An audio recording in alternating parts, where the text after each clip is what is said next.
이제 목사님 나오셔서 그리스도인의 기쁨이라는 제목으로 말씀 전해 주실 때 하나님의 큰 은혜가 있기를 축복합니다. 목사님 나오실 때 우리 박수로 환영하면 좋겠습니다.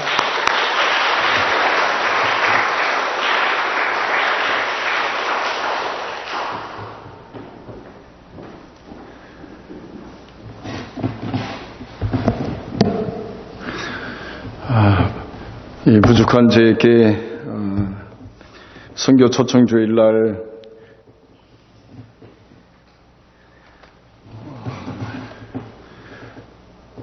또 말씀을 전할 수 있는 기회를 주신 우리 목사님과 우리 모든 성도들에게 감사를 드립니다.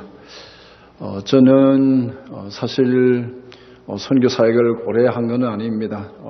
작년 3월 달에 파송을 받아서 캄보디아에 갔었는데 2012년부터 단기 선교사로 단기로 캄보디아에 다니다가 2014년에 헌신을 하고 그래서 2015년 3월 달에 파송을 받아서 선교사역을 하게 되었습니다. 지난 한 해 동안 저 선교사역을 은혜 가운데 잘 감당하고 방학을 맞이해서 건강 검진과 사역 준비를 위해서 우리 미국을 방문하게 되었습니다. 저희들은 푸놈펜에 있는 웨스트민스터 신학교에서 사역을 하고 있습니다. 제가 섬기고 있는 그 신학교는 제가 프로젝트가 있지만 우리 예배 중에 있기 때문에 우리 하지 않습니다만 현재 우리가 대학생들이 16명 그리고 대학원생이 23명 그리고 THM 가정이 2명 목회자 연장 교육이 1년에 4번 정도 했는데 그래서 6월 달에는 우리 35명이 참석해서 말씀을 듣고 현지로 들어갔습니다. 저희 신학교는 지난번에도 우리가 한번 와서 보고한 적이 있습니다만은 우리 캄보디아 학생만이 있는 것이 아니라 미얀마 학생들, 또 중국 학생들, 그리고 인도 학생들, 베트남 학생들, 요 사이는 한국에서도 그 신학교에 들어와서 공부를 하는 학생들이 많이 있습니다. 모두 다 학생들은 1년에 2학기로 나눠서 공부를 하고 있는데 모두 다 무료로 공부를 합니다. 숙식과 공부를 다 무료로 하고 또 미국과 우리 한국 교회에 우리 교회와 우리 개인이 후원으로 운영되고 있습니다. 우리 샬롯스빌 한인교회도 제가 벌써 이 샬롯스빌 한인교회를 떠난 지가 20년이 지난 것 같은데 아직도 저희를 위해서 기도해 주시고 또 물질로 후원해 주셔서 대단히 감사를 드립니다.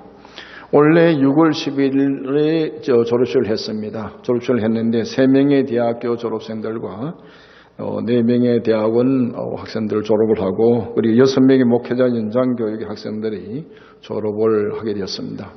목회자 연장 교육이라는 말은 현지에 있는 지역 목회자들입니다.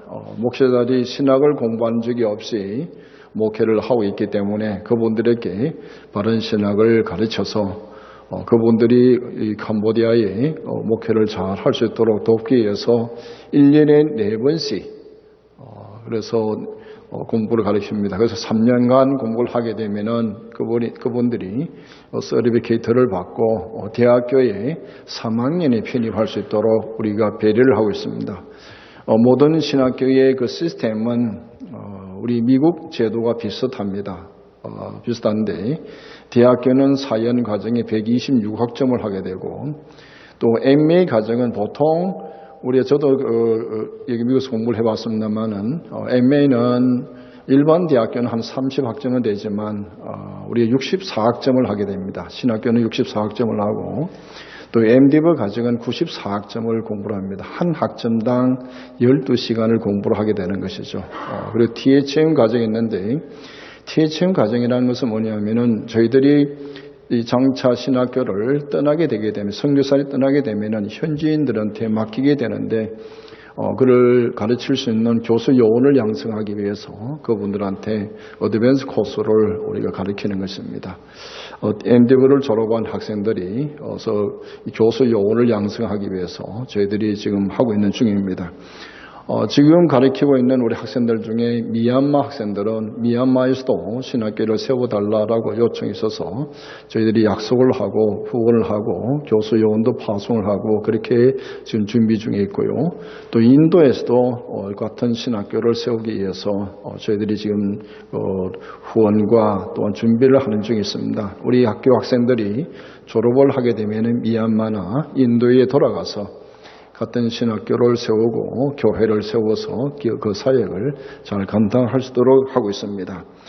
보통 대학원을 졸업한 학생들은 선교사님들이 개척한 교회로 들어가서 목회를 하거나 직접 교회를 개척하게 됩니다. 저희들도 신학교를 하지만 신학교 내에 현지 교회를 세웠습니다. 현지 교회를 세워서 한 60명 가까이가 현지인들이 모이고 있습니다. 그렇게 해서 저희들이 선교사로 파송을 받았기 때문에 신학교뿐만 아니라 교회 사역도 지금 하고 있는 것입니다. 사실 저희들 위해서 기도해 주시기 바랍니다. 특별히 신학교에서 우리 학생들이 훈련을 잘 받아서 바른 교회를 세워서 캄보디아뿐만이 아니라 그리고 아시아 전체 우리가 동남아시아는 불교 국가인데 불교 국가들은 불교를 국교로 삼고 있는 나라들입니다. 캄보디아도 헌법에 불교가 국교로 되어 있습니다. 기독교에는 2%가 채 되지 않습니다. 미전도 우리가 국가인데 그래도 복음의 문이 열려져서 교회를 세우고 또한 신학교를 세워서 그 사역을 잘 감당하고 있습니다. 그래서 이 동남아 캄보디아, 베트남, 라오스, 미얀마, 태국 그리고 그 위에는 중국이 있습니다. 이런 나라에까지 복음이 잘 전거되어서 그래서 나아가서는 세계를 복음화할 수 있도록 특별히 기도해 주시기 바랍니다. 저희들도 환경과 언어에 잘 적응할 수 있도록 해 주시기 바랍니다. 저희들이 가서 바로 사역부터 시작하게 되니까 언어 훈련이 많이 부족합니다. 영어로 강의를 하기 때문에 이 캄보디아 말로 가르치지는 않고 영어로 가르치기 때문에 그래서 언어 훈련을 이제 올해 들어서서 이제 영어를 했습니다. 아롱스 스타일, 굿모닝이죠. 설교할 때 가장 먼저 쓰는 게 아롱스 스타일 이야기합니다. 그 굿모닝이라는 말, 안녕하세요라는 말이 여러 말이 있죠. 준무리 수고, 속스바이 때, 속스바이, 아론스 스타일 이런 똑같은 말을 여러 말로 쓰기도 많이 합니다. 문법이 상당히 어려워요. 근데 이제 한 1년 정도는 적어도 배워야 되기 때문에 그 언어와 환경에 우리 잘 적응할 수 있도록 우리가 미국에 오니까 좀 따뜻하죠. 그건 좀 덥다라고 표시를 합니다. 근데 무엇보다도 주님의 마음으로 선교 사역을 끝까지 잘 감당할 수 있도록 특별히 기도해 주시기 바랍니다. 선교는 주님의 교회가 하는 것입니다. 그래서 선교는 교회의 사역이 아니라 교회는 선교다라고 이야기를 합니다. 그래서 미셔널 철치라고 이야기하는 그래서 교회가 기도 후원과 또한 사역 후원과 물질 후원을 통해서 함께 동참하는 것이 바로 선교입니다. 오늘 본문 말씀은 사도 바울이 선교 여행 중에 개척한 빌립보 교회에 보낸 편지입니다. 그래서 성도들의 참된 기쁨과 소망이 무엇인가에 대한 말씀입니다. 특별히 이 말씀은 사도 바울의 인생관이라고 할 수 있습니다. 사도 바울은 어떻게 전도자로서 목회자로서 성도로서 참 기쁨을 가지고 어떤 환경에 관계없이 참 기쁨을 가지고 살았느냐, 그는 어떤 마음으로 평생 동안 이 사역을 잘 감당했느냐, 이것이 바로 오늘 본문의 말씀입니다. 사도 바울은 지금 로마 감옥에 갇혀 있습니다. 바울은 땅끝이라고 생각하는 스페인까지 복음을 전하려는 그런 계획을 했습니다. 그러나 자기 참 주님을 믿는 믿음 때문에 복음 때문에 로마 감옥에 갇혀서 지금 사형을 당해야 될 그런 처지에 놓여 있습니다. 그러나 바울은 어떤 상에도 불구하고 그런 참된 기쁨을 경험했던 사람입니다. 사도 바울은 18절에 보면은 이로써 나는 기뻐하고 또 기뻐하리라. 기뻐하고 지금 기뻐하고 있는 것입니다. 그리고 다시 또 기뻐하리라 그랬었는데 사도 바울이 그리스도가 전파되는 것을 기뻐했어요. 그런데 사도 바울이 기뻐하는 다른 이유가 있다라는 말씀입니다. 오늘 말씀 사도 바울이 시련 가운데 낙심하지 않고 기뻐하는 세 가지 이유에 대해서 말씀하십니다. 우리는 이 말씀을 통해서 성도들이 어떤 환경에도 실망하지 않고 참 기뻐하는 이유가 무엇이냐에 대해서 배울 수 있습니다. 첫째는 그가 구원에 이르게 될 줄 알기 때문입니다. 19절 보세요. 이것이 너희의 간구와 예수의 성령의 도우심으로 나를 구원에 이르게 할 줄을 아는 거로 했습니다. 구원에 이르게 할 줄을 아는 거로 사도 바울이 비록 당시 감옥에 갇혀서 어두운 현실에 처해 있지만 전혀 두려움이나 걱정을 하고 있는 표시가 없습니다. 오히려 바울은 빌립보 성도들이 걱정하는 것과는 반대로 항상 기쁨의 상태에 놓여 있습니다. 그래서 우리가 빌립보서를 가지고 기쁨의 서신이라고 말합니다. 로마 감옥에 갇혀서 쓰신 편지, 그것이 바로 빌립보 서신입니다. 이 서신이 가장 많이 나오는 단어가 두 개가 있는데 하나는 복음이고 하나는 기쁨입니다. 그래서 이 빌립보서를 가지고 기쁨의 서신이라고 이야기를 합니다. 그 이유는 그가 확신하고 있는 것이 있기 때문입니다. 여기서 사도 바울이 안다라고 했는데 안다는 말은 conviction, 확신한다 하는 뜻입니다. 그것은 바로 그가 구원을 얻게 될 줄을 확신한다. 구원을 얻게 되리라는 것을 확신한다는 것입니다. 여기에서 구원은 두 가지 의미를 가지고 있습니다. 하나는 육체적인 구원입니다. 지금 사도 바울이 로마 감옥에 석방되리라는 그런 확신입니다. 사도 바울은 여기에서 욥기 13장 16절을 인용해서 사용하고 있는데 이거 욥기 13장 16절에 보면은 이것이 나의 구원이 되리라. 그래서 이것이 나의 구원이 되리라. 왜 사도 바울은 욥의 말씀을 인용해서 그가 로마 감옥에서 석방되리라고 확신했습니까? 바울은 욥과 같이 아무 죄 없이 극심한 고난을 받고 있습니다. 자기 아내와 친구조차도 그의 고난을 오해를 했습니다. 그러나 하나님 마침내 욥을 고난에서 구원해 주실 뿐만 아니라 배의 축복으로 갚아주셨습니다. 바울은 지금 로마 감옥에서 고난을 받고 있지만 그것은 죄 때문이 아니라는 것입니다. 지금 복음 때문에 그는 로마 감옥에 갇혀 있습니다. 하나님이 욥을 축복하신 같이 그의 문제도 축복으로 갚아주실 것이라 하는 확신입니다. 여기에 구원은 이중적인 의미가 있습니다. 하나는 감옥에서 풀려나 다시 자유의 몸이 되는 것을 말하는 것이고 다른 하나는 살든지 죽든지 그리스도와 함께 하는 것을 말합니다. 살든지 죽든지 예수 그리스도와 함께 하는 것, 이것을 가지고 우리 구원이라 이야기합니다. 그가 육체적으로 구원을 받든지 아니면은 영적으로 구원을 받든지 하나님께서 주신 것이라면은 어떤 것이나 가장 좋은 것이라고 믿는 사도 바울의 신앙을 말합니다.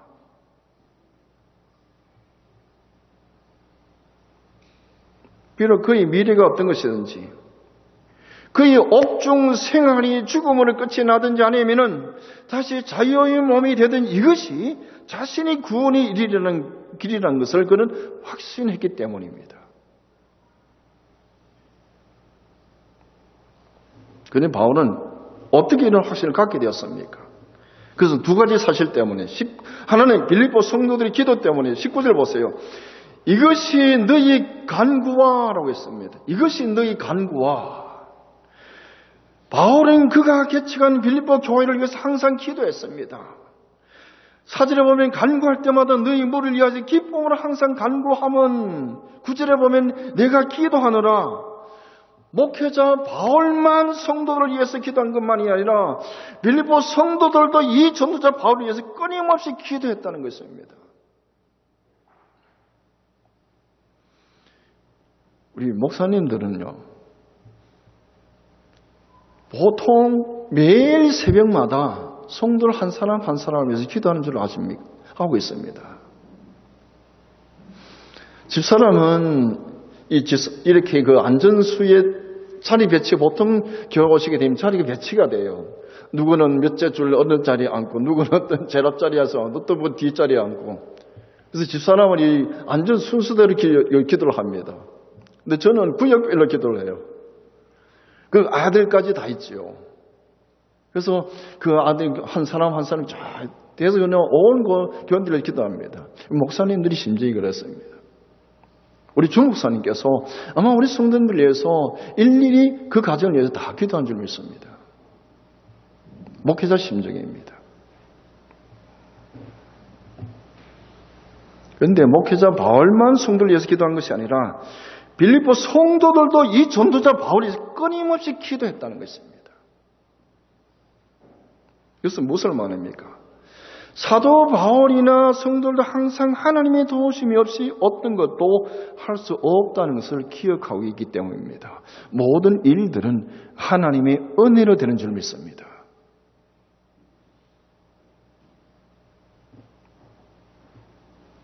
여기서 우리가 기억해야 할 것이 있습니다.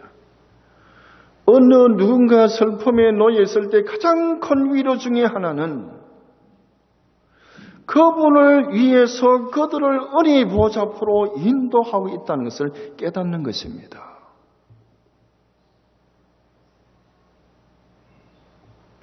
목회자나 선교사도 마찬가지입니다. 목회자나 선교사님들이 힘든 환경에 있다 할지라도 성도들이 기도하고 있다는 사실을 우리가 기억하게 될 때에 우리 새 힘을 얻을 수 있습니다. 선교사나 목사님들 위해서 기도하시기 바랍니다. 특별히 주 목사님을 위해서 기도해 주시기 바랍니다. 목회자들은 성도들이 기도의 힘을 가지고 용기를 얻고 살아갑니다. 선교사도 마찬가지죠. 사도 바울은 이런 빌립보 성도들의 중보 기도를 통해서 그가 구원 얻게 되리라는 확신을 가지게 된 것입니다. 베드로의 옥문이 열려진 것은 성도들의 기도 때문에 그 옥문이 열려졌습니다. 바울이 구원된 두 번째 확신은 예수의 그대 성령님의 도우심입니다. 성령님 바울이 감옥에 있는 동안 모든 고난을 극복할 수 있는 능력을 주셨습니다. 그뿐만 아니라 재판관 앞에 변명할 때도 적시적인 말씀을 주셔서 결국 석방을 되리라는 그런 확신입니다.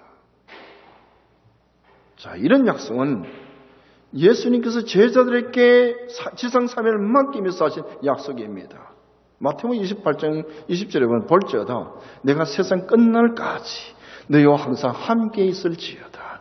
그래서 바울은 로마 감옥 가운데서도 이런 구원의 확신을 가지게 된 것입니다. 성도의 삶은 하나님 앞에서 혼자 싸우는 것이 아닙니다. 특히 어려움에 처해 있을 때 그는 혼자 고난의 감옥에 남겨져 있지 않습니다. 성도들의 기도가 있습니다.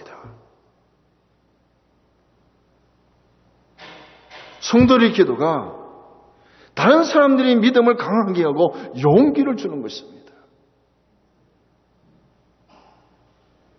우리 집회에 나오셔서 새벽기도에도 나오셔서 기도하시길 바랍니다.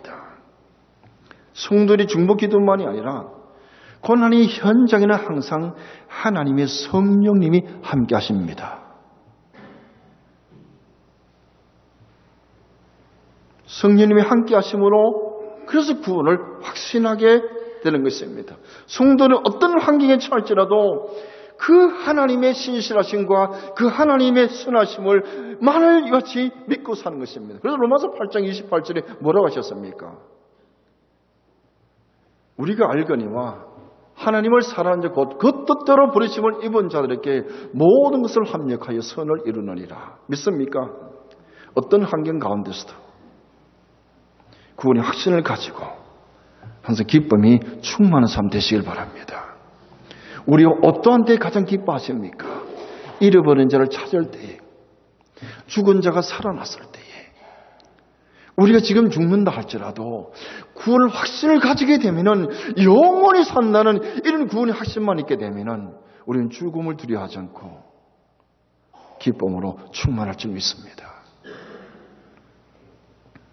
두 번째 사도 바울이 고난 가운데 기뻐하는 이유는 예수 그리스도가 존귀하게 되기 때문입니다.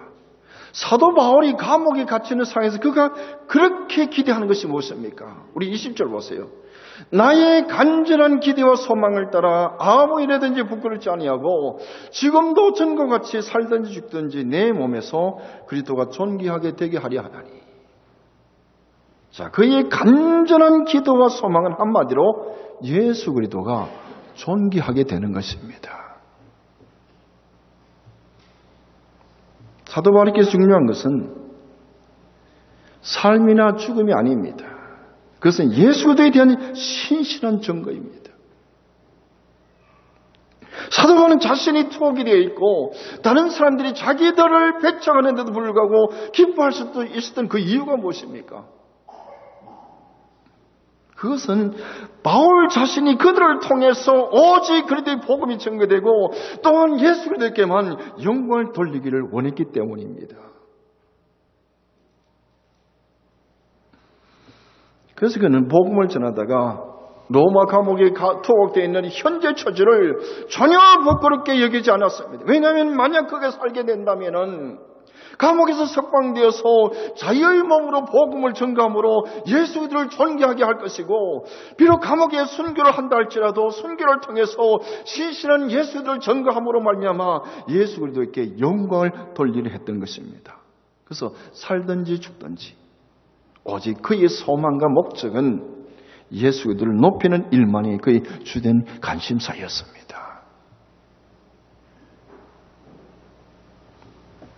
바울이 죽음에 이르든지 삶에 이르든지 오직 자기의 육체, 자신의 인격을 통해서 예수 그리스도만이 높아지고 예수 그리스도만의 그 영광이 화려하게 빛나게 될 것을 그는 항상 기대하며 그 목적을 가지고 살았던 사람입니다.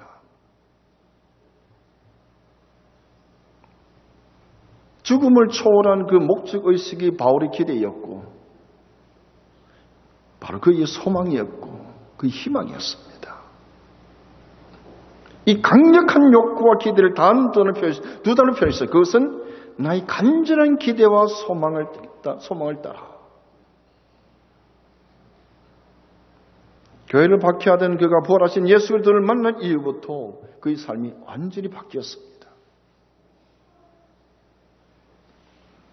그는 자기 중심의 삶에서 자기 영광만을 위한 삶에서 이제는 그리스도 중심의 삶이 되었던 것이 이것이 바로 성도들의 삶입니다.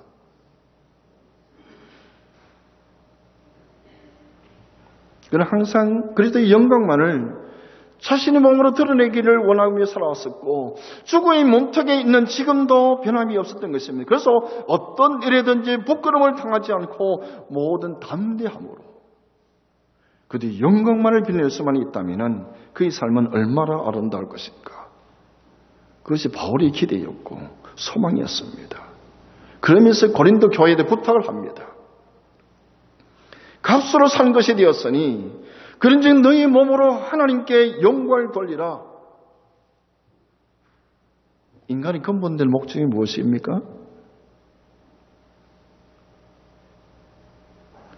What is the primary purpose of our life? 우리 인간의 근본된 목적이 무엇입니까? 하나님을 영화롭게 하고 영원히 그를 즐거워하는 것입니다. 우리 때로는 우리 인간의 목적이 하나님을 영광스럽게 하는 것이라고 말을 합니다. 그런데도 불구하고 우리의 삶은 그렇게 살지를 못할 때가 많이 있습니다. 그런 사도 바울은 철저하게 하나님의 영광을 위한 삶에 실천했던 사람입니다. 이것이 이 차이입니다.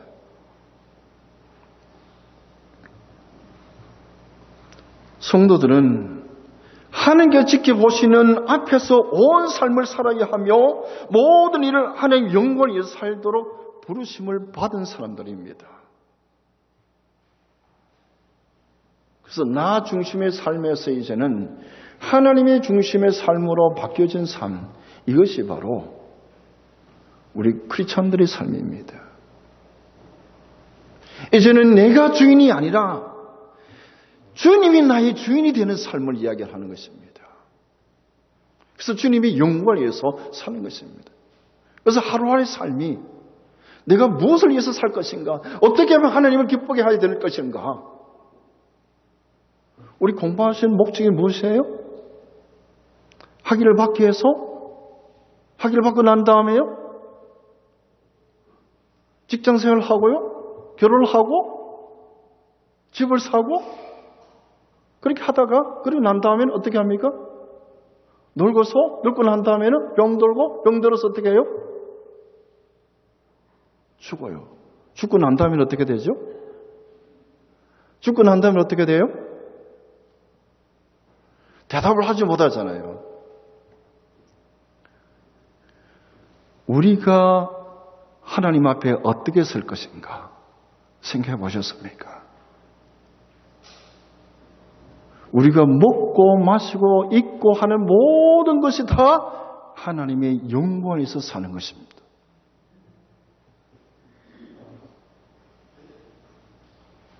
우리는 지금까지 어디에 우리의 목적과 소망을 두고 살고 있습니까? 목적이 다르면 기대가 다르고 기대가 다르면 기쁨도 다른 것입니다. 조그마한 거 하나 이루어지게 되면 그때 기뻐하지요. 학위를 받기 위해서 열심히 공부하시는 분 학위 받고 나면 한 서너 달 가지요. 장로님 그렇죠? 한 서너 달 가죠. 그래서 서너 달 가고 나면 또 다른 게 필요해요. 또 자꾸 해야 돼요. 자꾸 구하고 나면은 또 얼마 가요. 세상적인 것은 일시적이라는 것입니다. 우리 참된 기쁨이 어디에 있습니까?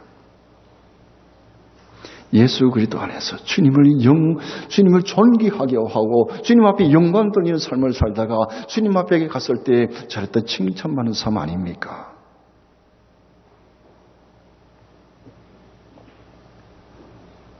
먹든지 마시든지 무엇을 하든지 성도들은 음식을 먹는 일조차 하나님의 영광에서 사는 것입니다. 어떤 환경 가운데도 항상 그리스도께 영광을 돌려서 주님이 주신 기쁨으로 충만하시길 바랍니다.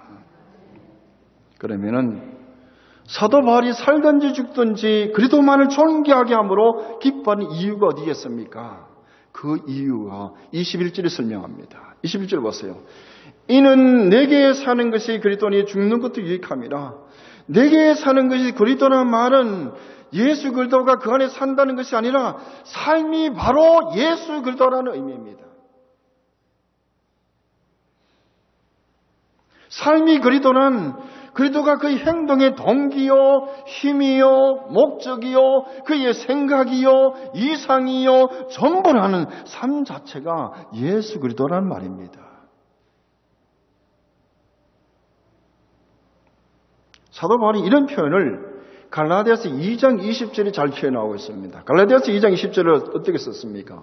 내가 그리스도와 함께 십자가에 못 박혔나니 그런즉 이제는 내가 사는 것이 아니라 오직 내 안에 그리스도께서 사신 것이라. 이제는 내가 육체 가운데 사는 것은 나를 사랑하사 나를 위하여 자기 몸을 버리신 하나님의 아들을 믿는 믿음 안에서 사는 것이라. 이런 삶이 바로 그리스도 안에 사는 삶입니다.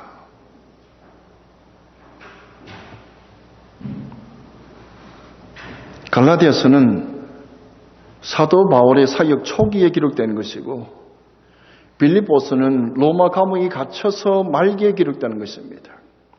이 말씀은 사도 바울의 신앙의 산 본질을 요약하고 있습니다. 이것은 바울의 삶과 기독교 사역의 핵심이 무엇인가를 얘기해서 보여주고 있습니다. 이는 내게 사는 것이 그리스도니 죽는 것도 유익함이라. 기독교가 무엇입니까? 기독교는 한마디로 그리스도입니다. 첫째, 기독교는 그리스도를 믿는 것입니다. 우리는 인간 스스로 구원받을 수 없다는 것을 잘 압니다.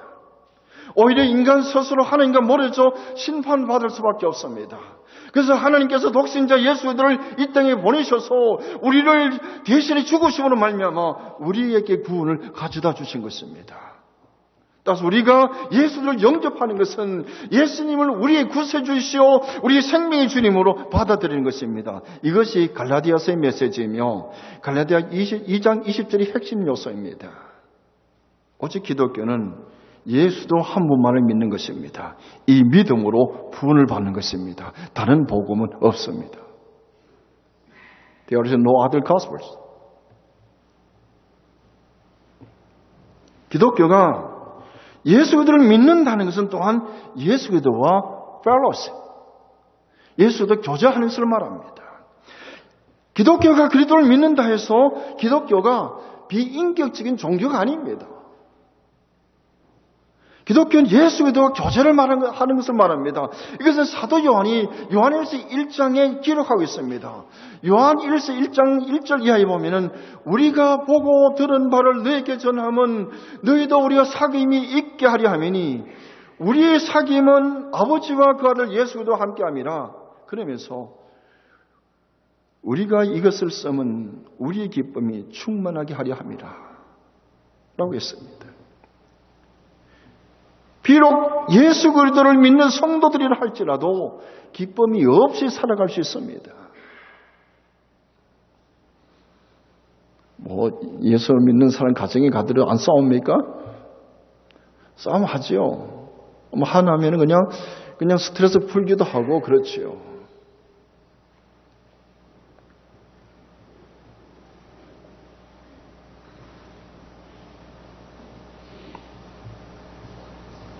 때로는 어려움이 닥칠 때에 우리 안에 하나님이 인자심을 증거하지 못하고 살아갈 수도 있습니다.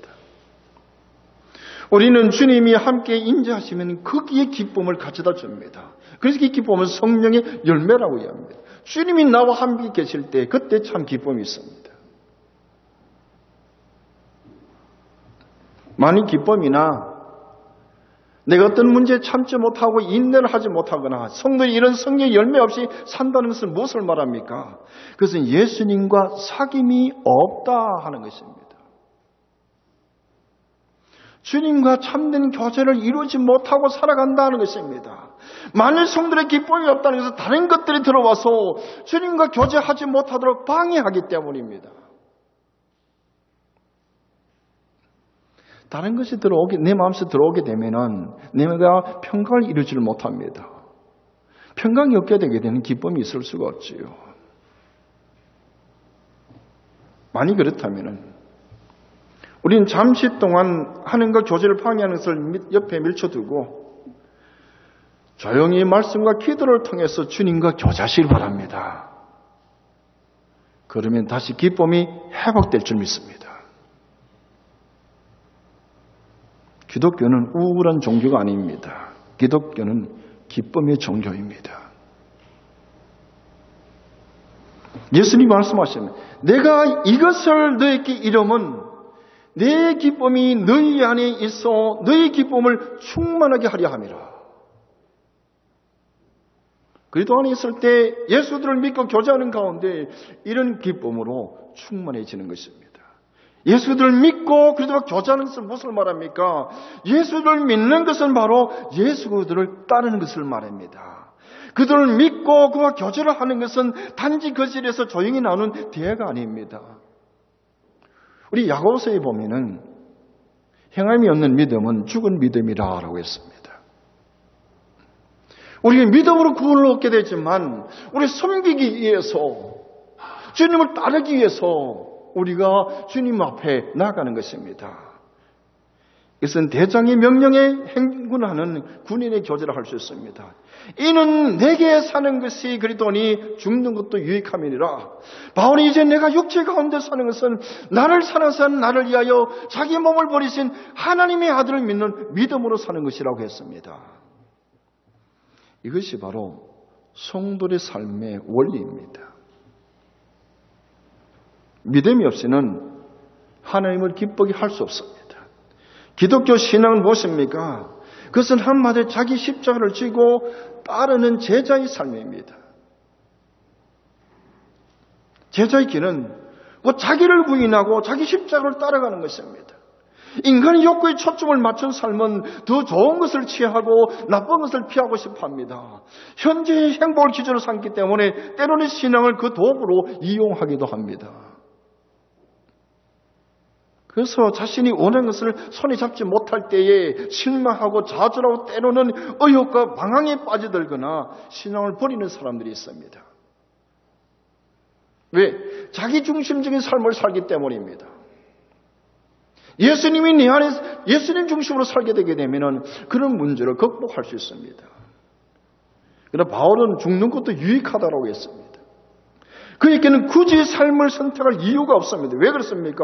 죽음도 삶도 다른 사람의 손에 쥐어져 있었고 다른 사람의 결정에서 의존할 수밖에 없었습니다. 그 모든 것을 좌우하시는 분은 하나님이십니다. 삶과 죽음도 하나님의 손에 달려 있습니다. 바울께서 죽음이란 무엇입니까? 지상의 모든 괴로움에 해방되어서 참되고 영원한 안식에 들어가는 것이었습니다. 그래서 이제는 영적이 아니라 참 생명이신 예수 그리스도와 함께하게 되므로 불완전한 삶에서 영원한 삶으로 옮기는 것이었습니다. 그래서 사도 바울에게는 죽음이 오히려 유익한 것이었습니다. 그러므로 바울은 죽는 것도 유익이라고 했습니다. 이런 확신이 있기 때문에 그가 어떤 처지에도 복음을 부끄러워하지 않고 담대히 증거하는 원동력이 되는 것입니다. 그래서 바울은 내게 사는 것이 그리스도니 죽는 것도 유익함이라 라고 고백했던 것입니다.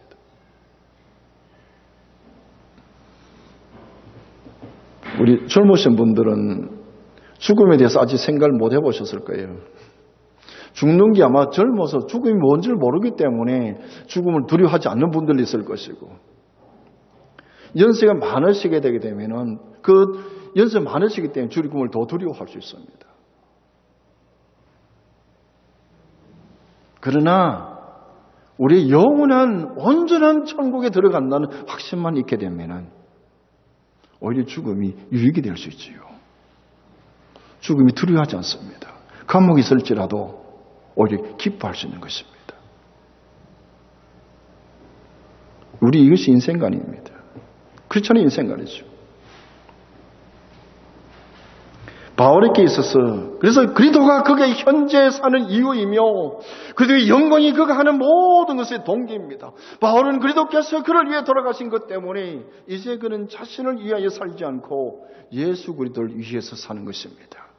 그가 모든 사람을 대신해 죽으심은 살아있는 자들로 하여금 다시는 그들 자신을 위하여 살지 않고 오직 그들을 대신해 죽었다가 다시 살아나신 이를 위하여 살게 하려 하심이라 라고 고린도 교회에 편지를 했습니다. 사도 바울은 그래서 그리스도로 충만한 삶이었습니다. 그래서 그는 집에서나 감옥에서나 항상 예수들을 바라보며 살았습니다. 예수 그리스도를 믿고 그와 교제하며 그를 따르고 그의 생명의 열매들로 가득 채우는 삶이 바로 기쁨을 누리는 참 비결이한 것입니다.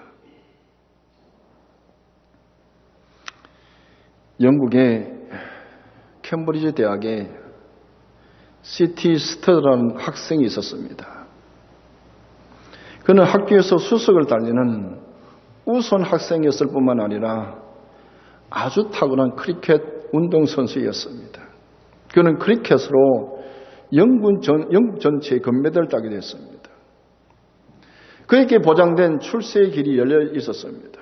어느 날 그는 캠퍼스 집회에 참여했다가 복음을 깨닫고 예수 그리스도를 영접하게 되었습니다. 그리고 그는 선교사가 되어서 중국으로 가겠노라고 선포를 했습니다. 예수들을 사랑하기 때문에 그는 부와 명예를 모두 버리고 중국 땅으로 갔습니다. 중국 10년을 섬긴 후에 그의 육신은 생명의 이업을 느낄 정도로 쇠약해졌습니다. 다시 영국으로 돌아와 투병 생활을 하던 중에 그는 다시 아프리카로 가기로 결정을 했습니다. 주위 모든 사람들이 제정신이 아니란 결정을 하며 모두 말렸습니다. 그러나 그때 스터드는 모든 시대를 사는 성도들에게 의미 있는 말을 남겼습니다. 하나님의 아들 예수 그리스도가 이 땅에 오셔서 날 위해 날 구원하기 위해서 십자가에 죽으신 것이 참으로 사실이라면 그것이 참으로 사실이라면 내가 그를 위해 바치는 희생은 그 어떤 것도 지나친 희생일 수 없습니다. 이분이 웩이라는 선교단체를 만드신 분입니다. 캄보디아에는 저희 신학교를 세우신 새 선교사님이 계십니다. 다 목회를 은퇴하고 가셨습니다. 저도 조기 은퇴를 하고 선교를 갔습니다만 그분들이 희생과 땀이 있었기에 이 캄보디아에 신학교가 세워지고 많은 졸업생을 내고 지금도 가르치고 있습니다. 은퇴하신 분들이 생활하기에 상당히 힘이 드는 나라입니다. 덥습니다. 105도는 보통이지요. 에어컨이 없습니다. 선풍기 틀어놓고 강의합니다. 지금도 선풍기를 틀어 강의합니다. 바깥 기온이나 실내 기온이 비슷합니다. 학생들이나 똑같이 음식을 먹습니다. 점심 전에 똑같이 음식을 먹습니다. 집사람은 음식 맛이 없다고 그냥 기도 제목이 그거였는데 저는 캄보디아 음식을 너무 좋아합니다. 참 맛있어요. 이제는 미국에 오게 되면 얘는 다른 나라 온 것 같아요. 간지 얼마 되지도 않는데도. 학생들이 집사람 보고 마음이라고 불러요. 저한테는 감히 대리라고 부르지를 못하는데 집사람 보고는 마음이라고 불러요.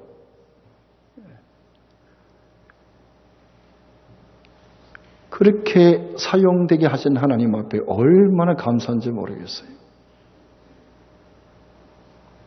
그래서 제가 우리 주목사님한테도 그랬어요. 은퇴하시고 꼭 캄보디아 오십시오. 캄보디아는 너무 좋습니다. 우리 주목사님도 오셔서 이제 그 약속하셨던 거예요, 거기? 오셔서 가르치시기로 약속하신 거예요? 이제 단기라도 오시다가 나중에 이제 헌신하시면 됩니다.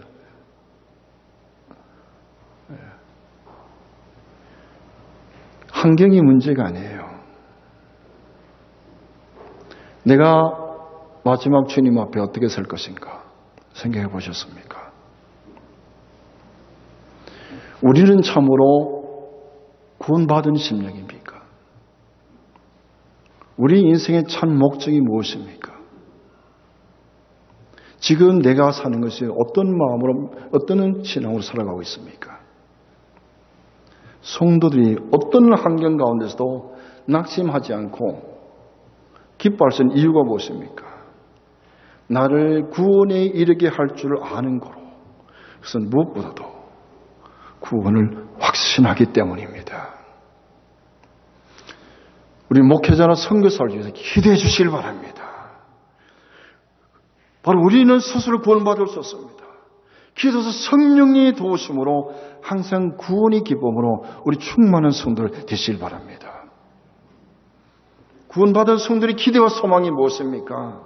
살든지 죽든지 내 몸에서 그리스도가 존귀하게 되려 하나니 우리도 예수 그리스도께서 나를 대신하여 십자가에 못 박혀 돌아가신 그 사랑 때문에 이제 내게 사는 것이 예수 그리스도의 영광 때문이라고 고백할 수 있습니까?